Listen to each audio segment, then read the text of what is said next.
to this very impacted issue we have of throughput, that it's clearly been exposed that we not only have a crisis, but we've also had, if you will, a lot of bad press by some of our systems in the way they currently offer online. And I think the simple issue for the legislature will be, is this the year to take those two types of actions and look at something completely different? So I really want to thank the commission for coming to a community college, because I think what has not yet been discussed is we kind of know how to do this in the elite institutions. I really applaud Daphne and our UC system, and Sebastian going to our CSU system. But I think what the governor's really speaking about is, in some senses, 3 million plus students in or out of our California community college system that can't move through to transfer, or can't move through their institution at a community college to move on. And to close, simply give you the investment proposal.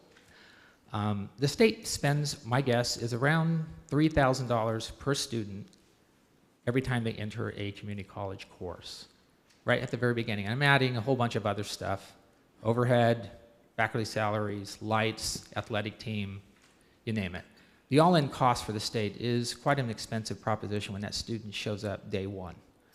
Now, when the student drops, and I believe I just saw a 28% passage rate, so you wonder what the state's lost investment is for that first day payment. And then you kind of look at these other institutions that are offering a completely different model that might actually give a better view of how our institutions and third-party providers could actually work together to save the state money. And so I'll thank you, and I look forward to questions. Commissioner Quinn. I think I have it on. Being brand new to this, I'd like to understand how Garcia and Udacity, how they differ from how you differ from each other, and how that also differs from what UC and Cal State are doing on their own.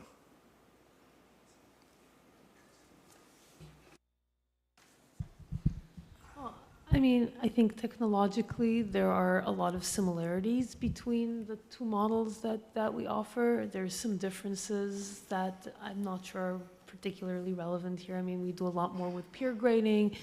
Sebastian has done more work with this provided tutors that interact with the students. So, but I think we're all basically working to solve the same problems.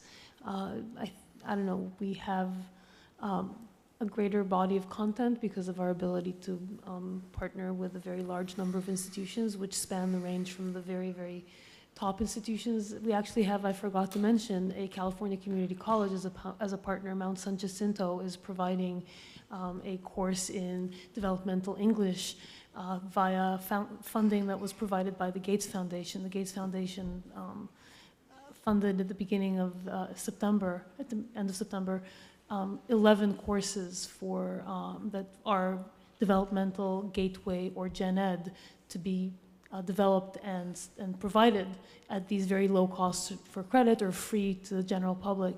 And we are, by Coursera Partners, offering 7 of them. One of those is from the Mount San Jacinto Community College.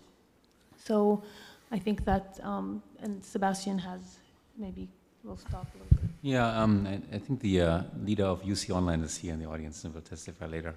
The difference to the CSU,